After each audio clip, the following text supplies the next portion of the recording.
খাগড়াছড়ি এবং রাঙামাটির পরিস্থিতির আলোকে ডক্টর মোহাম্মদ ইউনূস ৩ জেলার মানুষকে শান্ত থাকার আহ্বান জানিয়েছে। ইতিমধ্যে এই ঘটনা রাজনৈতিক মহলকে নাড়া দিয়েছে। বিএনপি সহ অন্যান্য রাজনৈতিক দল মনে করে যে ৫ই আগস্টের পর যা যা ঘটছে তার পেছনে সাম্প্রদায়িক শক্তি না, এর পেছনে আছে রাজনৈতিক শক্তি।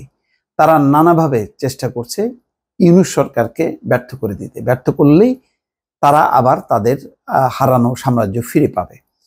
তো সেই কারণে একটার পর একটা সাম্প্রদায়িক ইস্যু সামনে আনছে। এখন সর্বশেষ যে ঘটনাটা ঘটেছে, পাহাড়ি এবং বাঙালিদের মধ্যে এক বিরোধ ঘটানো হয়েছে প্রথমে খাগড়াছড়িতে, এরপরে সেটা চলে গেছে হচ্ছে রাঙামাটিতে।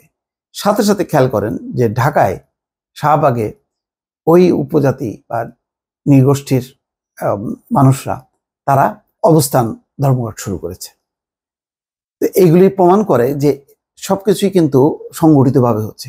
এর আগে সাম্প্রদায়িক ইস্যু নিয়ে শাহবাগ অবরোধ করা এবং অনেক ফেক জিনিসগুলোকে তারা সামনে এমনভাবে আনছে যে সেগুলি সত্যি সত্যি ঘটেছে। পরে দেখা যাচ্ছে যে সেই সমস্ত ঘটনার পেছনে সাবেক সরকারের অনেকেই জড়িত আছে এবং যেগুলিকে বলা হচ্ছে সেইগুলি কোনোভাবেই ধর্মীয় কারণে না, সেগুলি রাজনৈতিক কারণে। অর্থাৎ হিন্দু সম্প্রদায়ের কেউ কেউ আক্রান্ত হয়েছে, তারা তো আওয়ামী লীগের সাথে ঘনিষ্ঠভাবে যুক্ত এবং তারা অত্যাচারের নিপীড়নের অংশ ছিল বিগত সময়। তো সুতরাং হিন্দু মুসলিম নির্বিশেষে মানুষের ক্ষোভ বিক্ষোভগুলো পড়েছে তাদের উপর, সেটাকে তারা সাম্প্রদায়িক রূপ দেওয়ার চেষ্টা করছে। আর এখন হঠাৎ করে এই কিছু আইন শৃঙ্খলা পরিস্থিতি উন্নতি হচ্ছে, সেনাবাহিনী যখন মাঠে নেমেছে, হঠাৎ করে দেখা গেল পাহাড়ে অশান্তি এবং বিপুল বেগে সেটি ছড়িয়ে পড়ছে। এখনো পর্যন্ত সম্ভবত বান্দরবন রক্ষা পেয়েছে। পরিস্থিতি নিয়ন্ত্রণের জন্য ১৪৪ ধারা জারি করা হয়েছে খাগড়াছড়ি এবং রাঙামাটিতে, এবং সরকারের উচ্চ ক্ষমতা সম্পন্ন কমিটি তারা পরিদর্শন করবে, সরেজমিনে যাবে। এবং কেউ কেউ দাবি করছেন যে সেনাবাহিনীর আগে অনেকগুলো স্থাপনা ছিল, ক্যাম্প ছিল, সেগুলো যাতে আবার পুনর্বহাল করা হয়, যাতে পাহাড়ের ওপার থেকে ভারতীয় কোনো শক্তি যাতে সুড়সুড়ি না দেয়। পার্বত্য অঞ্চলে বহুদিন যাবৎ যে অশান্তির বীজ বপন হয়েছিল এবং যে সংঘাত, তার পেছনে তো ভারতের একটা সম্পৃক্ততা সেটা প্রকাশ্যে এসছে।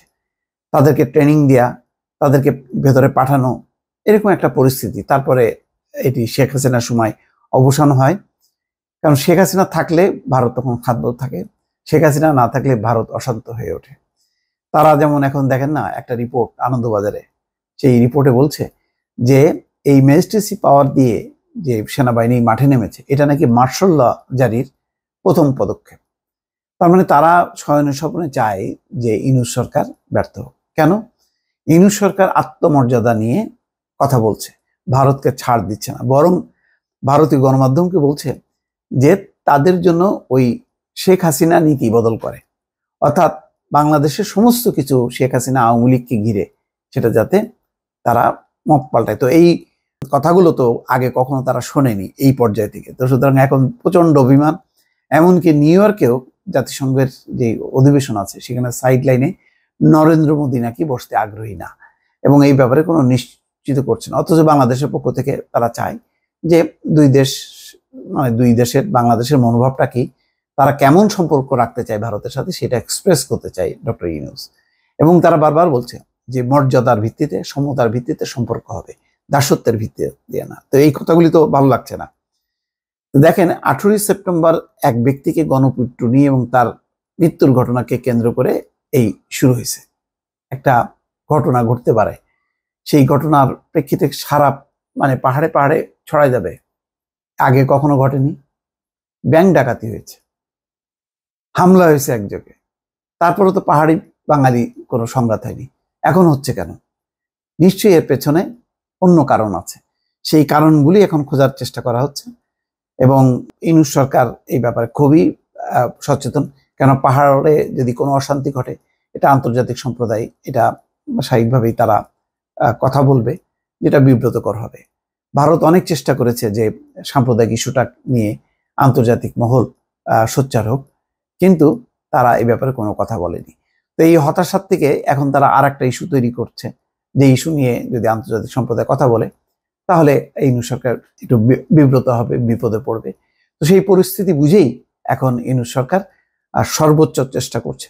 তিনি আহ্বান জানাচ্ছেন যাতে ওই অঞ্চলের মানুষ শান্ত থাকে, ঐক্যবদ্ধ থাকে। দর্শক ভালো থাকবেন, আল্লাহ হাফেজ।